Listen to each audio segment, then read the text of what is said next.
On today's show, I'm joined by Randy Davis, otherwise known as the accidental HIV activist. Following his diagnosis in 2015, Randy has gone on to become one of the leading activists and advocates within the HIV community. Randy is an open book and shares his journey of ups and downs and offers some brilliant insights as to what we can do to become better advocates ourselves. This episode showcases what can be achieved beyond the diagnosis. So if you are listening, then please listen closely as you're about to learn a lot.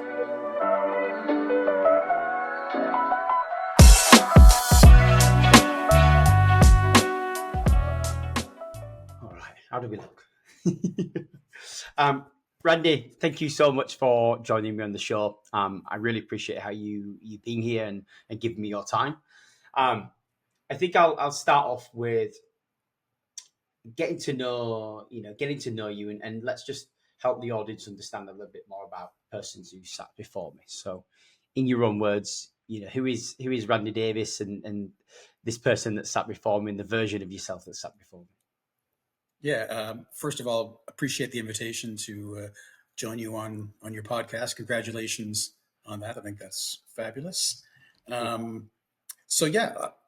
Davis is my name. I use he, him pronouns. I am a cisgendered gay male living in a smallish city north of Toronto in Canada. And this September, I will turn 59 years of age. Yikes. You look great, by the way. You look so good for that age.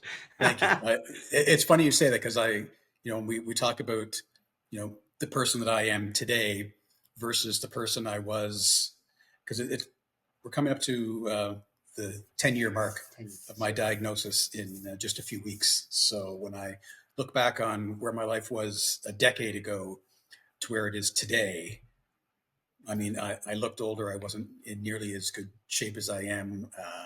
My life was completely different than where it is today. So as strange as it sounds, and I haven't really vocalized this much until recently, in many ways, getting that HIV diagnosis saved my life. I was in a very different place in my life a decade ago than where I am today. And which is another reason why I am, I'm vocal and talk about my experiences, because I wake up every single morning and the first thought in my mind is focused on gratitude. And I'm not a spiritual person in that respect or religious or anything, but I have so much gratitude every time I open my eyes every morning and realize what my life is. And every single year, I don't know why, it's weird. It gets better. I do sort of this retrospect at the end of each year or at the beginning of each year of the previous year and the things that I've been able to do and accomplish. And every time I do that, I think there's no possible way the coming year could top what I've done the previous year. And it has every single year since my diagnosis. Every year has just continues to get better and better, which is phenomenal. And I hope it allows me to be an example to some anyway, that, the whole "it gets better" campaign and, give it time and blah, blah, blah. It sounds really cliche and anecdotal, but I'm living proof that it's true. Yeah, not at all. And one of my previous guests, Rafe Derazi, said pretty much the same thing, that he felt like HIV saved his life. Like it made him much more aware of his health and make better, much better decisions. And he's just gone from strength to strength. Sounds, really, really similar, which is, I think, for anybody listening and watching, take that as inspiration that things will and can improve. Yeah, absolutely. I mean, and that's not to say that there have not been very low lows in that journey. When I think back of my life as a whole over the almost 59 years now, there's been more positives in the last 10 years than negatives. But certainly, that I have very clear memories of learning my diagnosis and that gut punch of, feeling like my life was over, that I was going to be alone for the rest of my life and no one would ever love me again. Those were all real feelings. The idea that And again, I can only talk from my experience. This isn't the experience of people living with HIV. This is my experience of living with HIV. And while it can resonate with others, it's, not the same experience for everyone. Although in the work that I've been fortunate enough to do over the last 8 years, since I've actually started doing work in the sector and talking openly about living with HIV, that common thread of, fear when you hear those words, you've tested positive for HIV. It's pretty common. And I've been in the room where I've, done point of care testing on folks and had a positive result come back, and been asked to come into a doctor's office so that I can be there as a peer support when a doctor is giving news to someone. Not that the individual always wants me in the room. I've come to learn I'm more there for the support of the healthcare professional than for the actual individual, because in many cases it's not news that they often give. So that's been cool. But yeah, that the stigma. I mean, it all comes down to the stigma. That's I'm a big believer of HIV is the virus, stigma is the disease, and that's where we really need to attack and improve our efforts on dismantling misinformation and old stereotypes around what it means to live with HIV. So the more of us who are in a very privileged position to be able to very comfortably and unashamedly speak out about the fact that we live with HIV, I think it's sort of an obligation to do it. Yeah, and it's funny you should say that, because as a man sort of not living with HIV, I think that I almost feel obligated to share the knowledge that I know by way of eradicating the stigma and the the common misconceptions and the myths that are attached and associated with HIV. It's come a long way from where from late 80s, early 90s to where we are today, and people need to catch up, and I really take that on board as a part of my own personal mission. No question. I mean, I graduated high school in 1985, so right at the height of the AIDS crisis, and I have always felt that is one of the big reasons why I took so long to come out. I didn't come out as a gay man publicly. I mean, I've always known that I was gay, but I didn't actually begin to, live my authentic queer self until 20 years ago. So, I was 38 years old when I finally decided enough is enough and I need to just be me. But it was that fear. I grew up listening to stories about Rock Hudson and Eddie and Freddie Mercury and all these other celebrities that were hiding the fact that they were not only queer, but then, contracted HIV, and it scared the hell out of me. And I grew up in a very small town too. So back in those days, the moment that you start talking about the fact that you're gay, there's that automatic association. Well, then you have AIDS, because nobody knew what HIV was, right? So that, there was 500 kids in my high school, and we already knew who the queer kids were, and they were, bullied, and it wasn't a fun. And small town, 500 kids in my high school.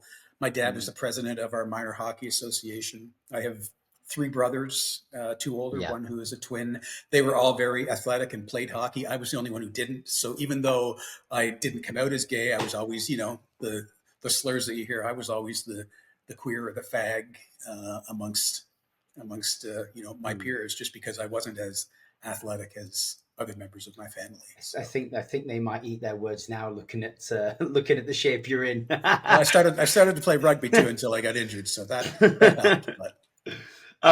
So I think, look, I really want to, for the sake of the listeners and helping them sort of, learn how to overcome some of their own challenges and the things that they're facing right now. Sort of take me back to some of those moments where, both the good and the bad, where things were, quite difficult, and sort of how you overcame those times. Yeah, I mean, as far as my journey with HIV goes, again, that initial, I very clearly remember that night. It was a very cold February night. I was living in Ottawa at the time, the nation's capital here in Canada, and was single. And as a single, responsible gay man in those days, I was getting what I thought was regularly tested for all the STIs, just to be, cautious for my own health as well as others. And I had, I guess, 2 years before my diagnosis, I had a really horrible case of double lung pneumonia, where I was actually in a hospital, intubated for a week, and just because I had let it go so bad that they, as soon as I went into the emergency room, they checked my oxygen and it was low, and had to sign waivers and say, goodbye to my kids, kind of thing, and let them know that I was going to be okay, but I wouldn't be around for a little while. And fortunately, that came through that fine, other than some scarring of the lungs. But yeah, when I first started to really feel like I was getting ill, not realizing I was seroconverting, I just assumed that it was, another bout of pneumonia. And that's what my doctor thought as well. So we didn't pay a whole lot of attention to it until I just had this nagging feeling in the back of my mind and decided to move up my testing date and went into the local clinic. And that's when I got the news. And do you think that maybe part of the reason that your clinician, your consultant, didn't test us, maybe because like you said, you've got children of your own. Maybe the assumption was that you weren't a gay man, a queer man, and that maybe actually there's no need to sort of test for that. It can't be that kind of thing. Do you think that was a part of it? To some extent, yeah, because the doctor that I was seeing at the time would not have had any knowledge of the fact that I was gay. I was obviously, divorced for several years by that point, and had been in same-sex relationships, and it was very comfortable. I had already disclosed my my sexuality to my kids. They had met and had a partner that lived with me for a number of years as well. That was like their second father. So yeah, that certainly probably played some role into it. And I didn't volunteer that information. I didn't hide it from anyone at that point, but I didn't volunteer it. And I thought the same thing. I thought that this was just this pneumonia coming back, but apparently not. Apparently not. I suppose if you could sort of go back and speak to your younger self, maybe what would some of the advice be that you'd give yourself?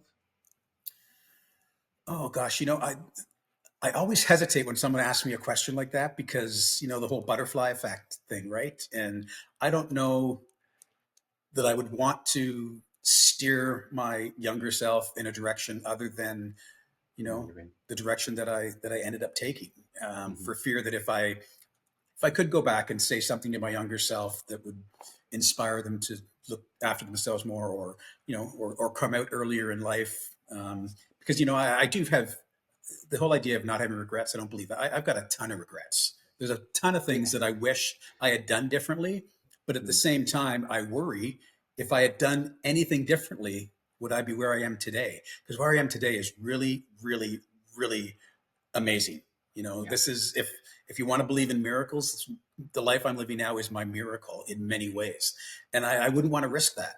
Yeah. So I love that for you. I love that. That's where I am today. And I credit a great deal of that to the fortunate fact that 13 months after my diagnosis, I met the man who is now my husband, who, and I often say this is sort of a quote anytime I talk about Aaron, is he saved my life in every conceivable way one human being can save another. And without that cornerstone of strength that he provides me, that is just, it's quiet, it's, gives me my space and stands behind me, beside me, and if I need him, he'll stand in front of me. That has allowed me to become me, really me, in every sense of the word. So yeah, I'm incredibly fortunate to have woofed at him on a dating app. Yeah, no, listen, he sounds incredible, and I'm sure there will be lots of people who are envious of that. Sounds like a fantastic partner, and I really do think that I think everybody needs somebody like that, whether it's a romantic partner or it's just a friend, that person who can be like that cornerstone for you. I think that's so important. And really, I think, in truth, I think that's one of the main reasons I actually started Positive Plus One, was to help people find, that those, and build those kind of relationships where people sort of understood, and and were like-minded, and maybe in some cases shared a similar sort of story. But I think that really, really helps, having somebody there and having your back, for sure. Yeah, For sure. he's an ally in every sense of the word, and in the best possible ways. Again, gratitude, nothing but gratitude, and I love that. extremely fortunate to have the life I have today. I love that. What do you think? I'm sort of going to touch on some of the work that you do now, and I see lots of it. You seem to be everywhere, and you're quite, you're quite a clear figure, an authority figure, within the HIV community. I know that there's billboards with your face on it, at the moment. Soon. So yeah, soon. Sorry, Soon. I've let the cat out the bag. Coming soon. But I think, given that the work that you do and the work that you have done in the past, I think you've got a really good insight into some of the challenges that that individuals living with HIV still face today. In your own words, what do you think some of those are? Well, again, first and foremost, the big S word, stigma, is huge, and that the idea of stigma, whether it be self stigma, which I still, I appreciate your words. I still have a tough time seeing myself that way. I have other folks who I also, like yourself, very much respect in doing this work, that tell me the same thing, that, I've got a bigger voice than I think I have, and that I don't see it myself, quite honestly. And I shouldn't say I don't. Sometimes I do, but the vast majority of the time, and I don't know whether it's stigma, whether it's the whole imposter syndrome, or what it might be, but I do the work because it's incredibly personal to me, and I don't feel like it's work. That the saying, I think it was Churchill who said, when you find a job you love, you'll never work another day in your life. And I had no idea what that felt like until I started doing this work now almost 8 years ago. And it's true. I work more than I've ever done. I don't have a traditional 9-to-5 job, I know that. but the challenges around living with HIV, they differ for everyone, just like, the effects of medications can be different for everyone, because we're all individuals. For me, it's the stigma, it's the social justice kind of things, and the idea that HIV affects anyone and everyone. There's so many misconceptions and antiquated ideas around what it means to live with HIV. It is no longer a death sentence. The fact that we live healthy, normal lives, chronic illness, a pill a day, an injection every 2 months. There's so many great treatments available for folks. And certainly, I can't talk about HIV without talking about U equals U. And I'm one of those individuals that was really very fortunate when I was first diagnosed. I remember the nurse at my doctor's office. She was the first person. This would be literally weeks after my diagnosis, when I was just beginning treatment after getting the confirmatory results back. And she didn't say the term U equals U, because this was back in 2015, before U equals U was actually coined. And I don't think she even used treatment as prevention. She just used very common language and made it very clear to me that there was a myriad of things that would kill me long before HIV ever would. And and told me very clearly that, we're going to get you on this great medication. You stick to the regimen, and you will not be able to transmit this virus. And hearing those words, like essentially 3 weeks after a diagnosis, number one, not sure I really believed her, but she gave me some confidence, at least, to feel like, the idea of now I'm a pariah sort of left me for the most part. But still, again, stigma is so invasive that it eats away at you and hides in the back corners and just throws itself out there when you least expect it. I think of, when I first met Aaron on our very first date, And despite the fact that I had made very clear on my online profile that I was living with HIV, and I did that intentionally because I wanted to sort of weed out anybody that might have an issue with it, not realizing, again, naively, that it might also put a target on my back. Aaron, being the intelligent, sweet man that he is, it was never an issue for him. My HIV was always more of an issue for me than it ever was for Aaron. But I actually did have an individual from my past who happened to see my profile on this dating app, see that I was living with HIV. I remember getting a call from this individual at my place of employment and saying, you know, so-and-so told me they saw you on this app, so I checked it out, and it says you're living with HIV. Is there anything that I should be worried about? And my response back was, well, I haven't even seen you, let alone slept with you in, 5 years now. So the only thing you might be concerned about is the fact that you should probably get tested more frequently than you do if you think that I might have anything to do with.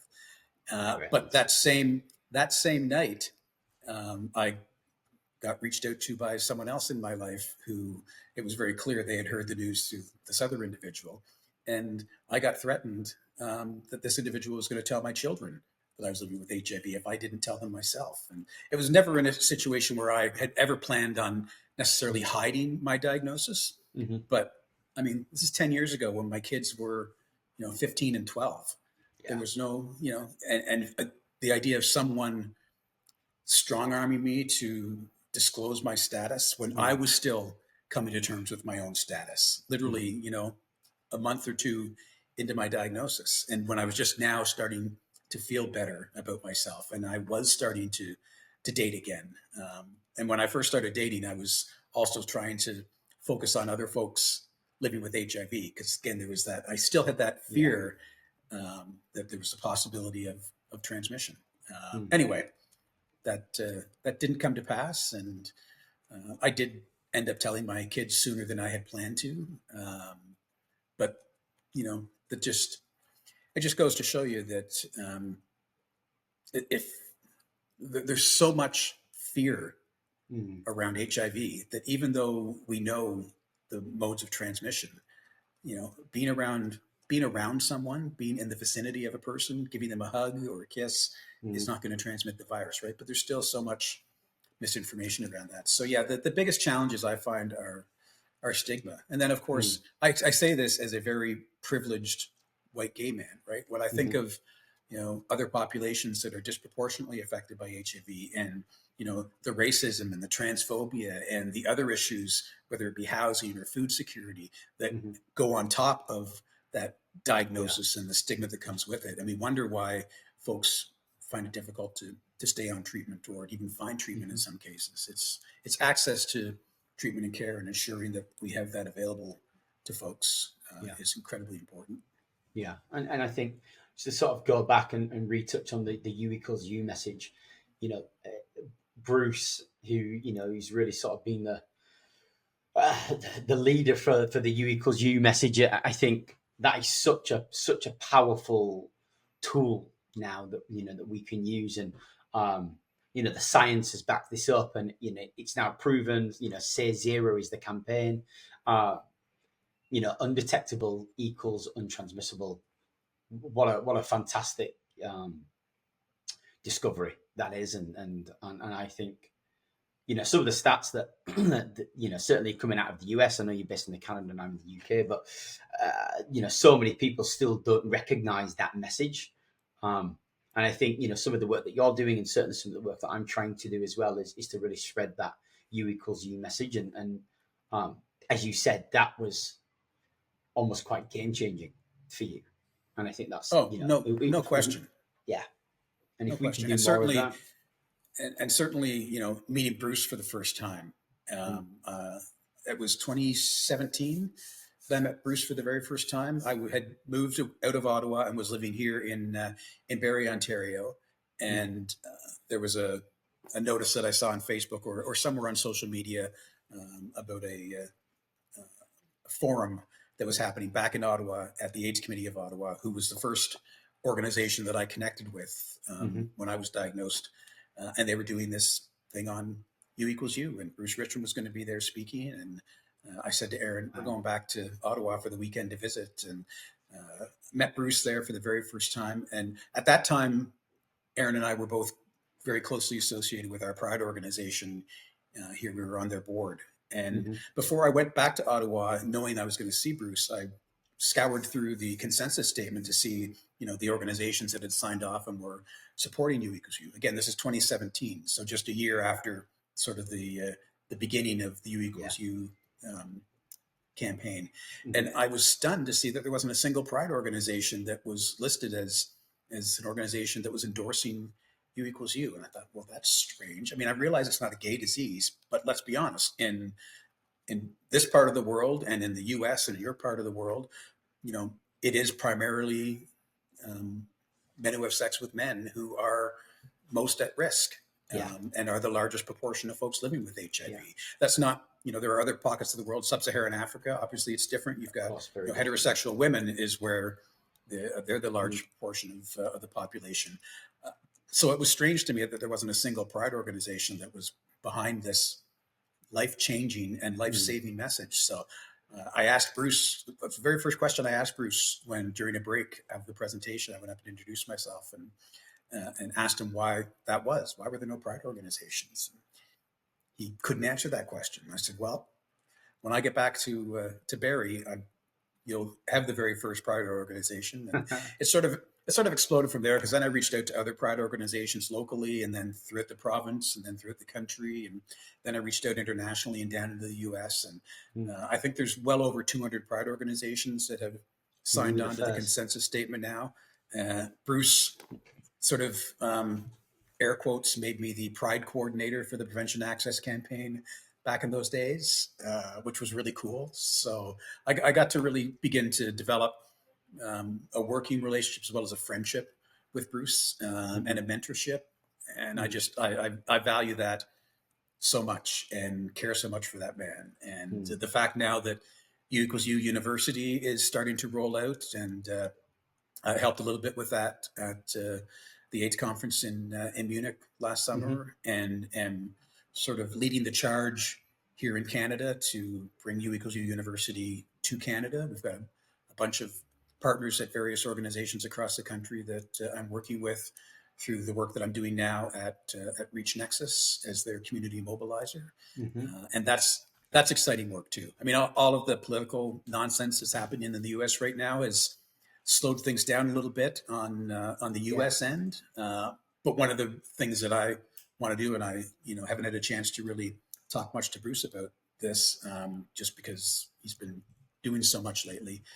I see Canada as an opportunity for us to sort of take more of the reins and steer the ship until things can get back on track in the US, so that the work that we're doing here doesn't stall, and that it can sort of maybe help lay some of the foundational work for U equals U University in the US and beyond as well. So I think that's a great we'll idea. see what comes of that, but it's certainly it's my passion. I consider U equals U to be a superpower. I even did a social media post around that, calling it a superpower.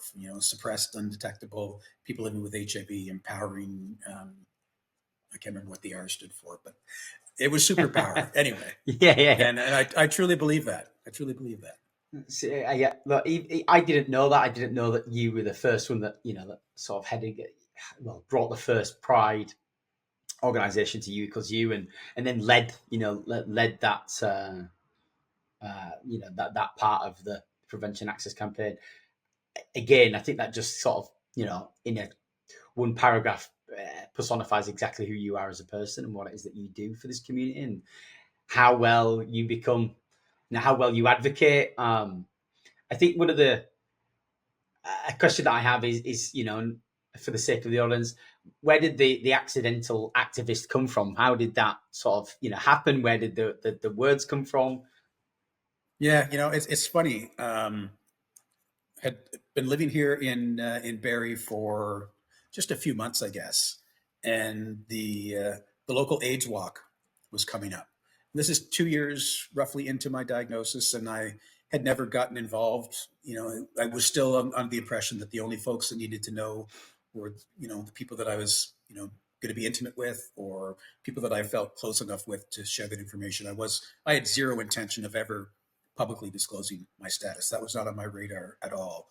And Aaron and I were actually at our local pub having dinner one night, because at that time we were living downtown Barrie in a condo, so a lot of restaurants very close by. And sitting there, and the television was on, and the local newscast came on, and they did a piece around the AIDS walk that was coming up. So of course I'm interested because I'm living with HIV, so I want to hear this newscast. And the local individuals that they featured in this piece had their faces blurred and their voices muffled, so you couldn't tell who they were. And I understand living in this very conservative, smallish town there's a lot of rural community around us. And I grew up in this area too. This is the area that I lived in when I was a kid.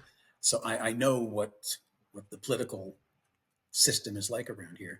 So it was no fault to the individuals, but at the same time, I thought to myself, how in 2017 is there not a single individual in this entire area that's willing to put their face on camera and say, yeah, I'm living with HIV, no big deal. Yeah. So I got angry, which I think is sort of the impetus to a lot of activism. And that's not a bad thing. I think, we need more of that. I think we're going to start to see a surge in that too.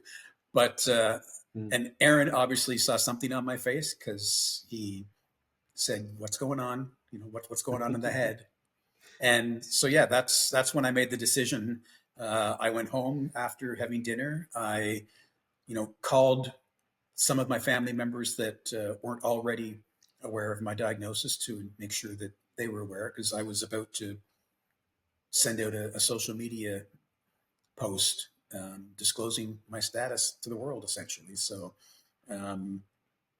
I came up with the accidental HIV activist because, again, I stumbled upon it. It wasn't planned in any way.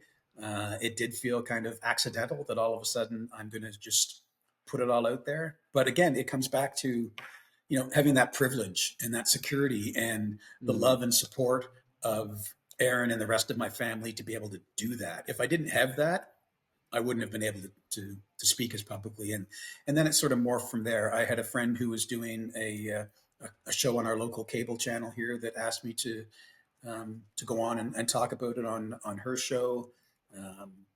I got reached out to by the local television station to do a piece on the AIDS walk that year with someone living with HIV. Our local AIDS service organization invited me on World AIDS Day that year to speak at their celebration. And from there, it morphed into them asking me to go on board as their gay men's sexual health coordinator when that position came available. And then it just snowballed from there. Then I got offered my own show on our local cable channel that I did for just over 5 years. We just got canceled a few months ago. So,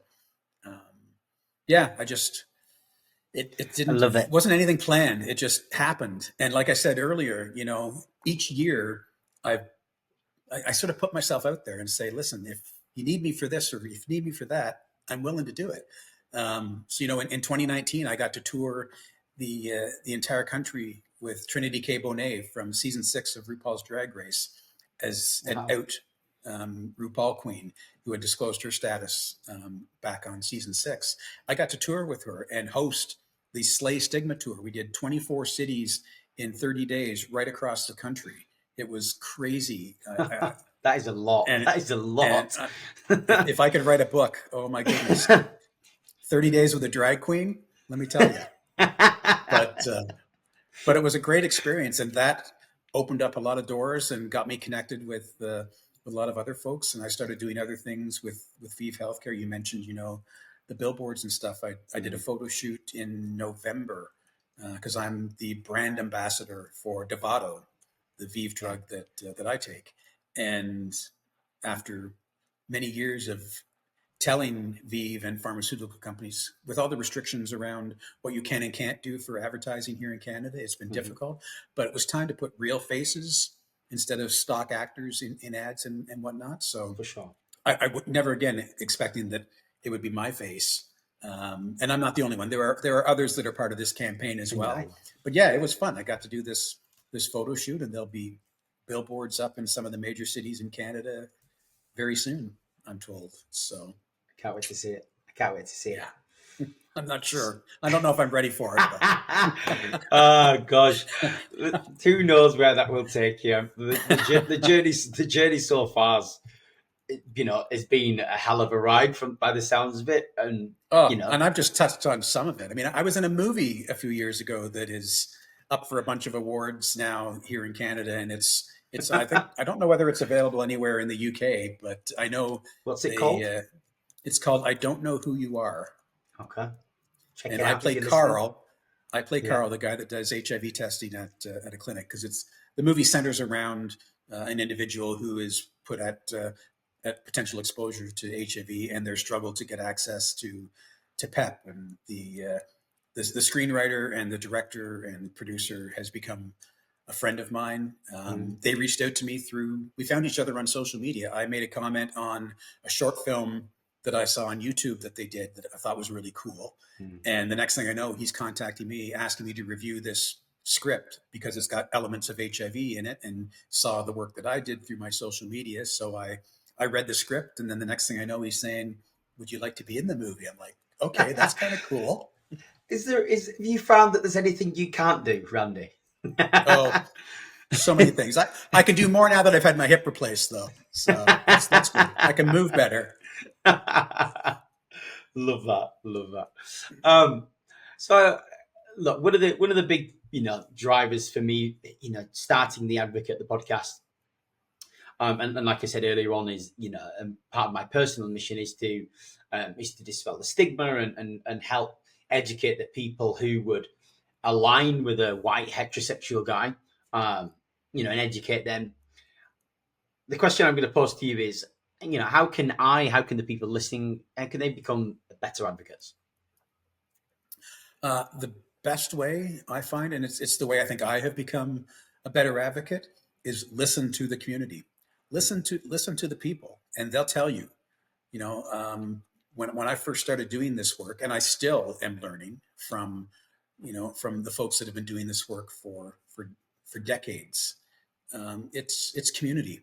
It's all about the community. And it's one of the things that frustrates me sometimes too, because we always hear, put community first.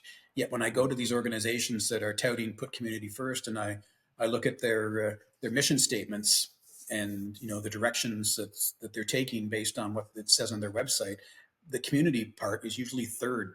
It's never the very first statement. So I think that's a misstep. But the best way to be an ally is to speak to community, get to know us, get and hear from ask us, what can we do? Don't just make assumptions, and don't call yourself an ally. It's not my place. I hate when I see online, I'm an ally for this. Well, unless you actually identify as this, do not call yourself an ally. It's just for us to give you that title. I'll tell you you're an ally. Christian, you are absolutely an ally. But I've never heard you say, I'm an ally because you know better. So I think just having those conversations and allowing yourself to be put in a position where, it's okay to be wrong and to make mistakes, but to recognize them and then make the change. It's one thing to make a mistake. It's another thing to continually make the same mistake and not learn from it. Yeah. So I think playing devil's advocate for a second, I think a lot of stigma is actually driven from fear, and what people perceive to be fear, because actually it's just a lack of education. Let's say, there's people listening to this who actually do want, have the purest of intentions, and they do want to become a better advocate, but they don't necessarily have access to, the community to ask those questions, or they're actually afraid to ask maybe their friend who's living with HIV, those kind of questions. Like, how would you put yourself in that person's shoes? How would you initiate that conversation? Well, first of all, I completely agree with you. I have always stated stigma is the combination of ignorance and fear. Yeah. Can't always do much about someone's fear, but we can always give people information and educate them. And I think when we do that, the fear starts to alleviate. So I think in that scenario where you've got someone who, has a friend living with HIV, but doesn't know how to, bring up the subject and talk to them about it. I would say the first thing I would say is recognize that if you have a friend who has told you, who has disclosed to you the very personal, very stigmatizing sometimes information that they're living with HIV, that's a good friend.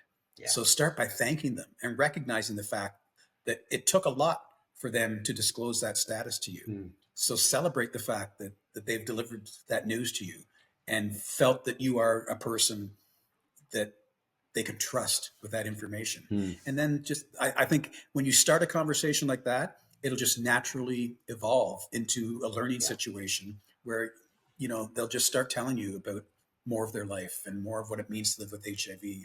And, whether it's, the fact that I take a pill every day or whether I get an injection or, I think just starting with open forms of communication that begin with gratitude and thanks just evolve into natural learning sessions. I mean, I'll tell you from my own sort of experience when my friend shared with me that he was now living with HIV. I'll be honest, my initial reaction, and maybe this makes me different to other people, but my initial reaction was to just give him a hug. And I was like, how are you? Like, talk to me. Tell me what's going on. I was genuinely, I was more intrigued. I wanted to really get to know, to understand. I really at the time, I had very little knowledge of HIV. It wasn't something that we'd been taught in schools from a sexual health perspective. I really did know very little about it. But I sat there and I said, tell me what it is that you're going through. Tell me what challenges you're facing. And fundamentally, how can I help? What is it that I can do to help? And that's really what led me to go on and do what I do now, really. And I think, taking a positive from, what was initially a negative situation. This community changed my life as well for the better, similar to yourself. But I think I do a pretty good job. Like, I'm sure some of my friends are actually sick of hearing me talk about like the HIV, but I'm always regurgitating the facts and some of the new things that are coming out. Two of the facts that I share really often are 53%, so nearly 54% of the worldwide community of people living with HIV are women. That really tends to catch people off. Exactly. And then, in the last decade, certainly in the UK, more heterosexual people have been diagnosed with HIV than there have anyone from, other communities. And I think those two facts there show ignorance, more than anything else, and that lack of education. So, I think, take those facts and apply that to becoming, one, a better advocate, but two, more sexually health conscious and sexual health minded. Because we're seeing, at least here in Canada, and I think in the US as well, I'm not sure about the UK, but I'm guessing probably the same, that, Gen Zers and younger populations who still, because we don't have this information taught in schools, we're seeing spikes in those diagnoses as well, because they don't know any better. And in many cases, they don't even know what HIV is because they don't have the history. Right. So we don't hear about it often enough. We don't see it on TV and films as often as we should. And when it is, it's generally sensationalized. If we could have real life stories of, again, the realities of living with HIV today, I think that'll go a long way to helping attack the stigma. Yeah, for sure. Randy, thank you so much. It's been great. Oh, thank you. My pleasure. You've been, an incredible activist and advocate for this community, and all the work that you do is fantastic. And the fact that you really, you've put yourself out there for the betterment of this entire community. I don't think people like yourself are applauded enough for what it is that you've done. So, from me and, from the wider community, thank you. I appreciate that very much. That means a great deal, because oftentimes I feel like I'm out there too much maybe and need to step back and be a little quieter. But then I think, I can't until there's no reason to spread this message. I'm going to keep doing it. Yeah, for sure.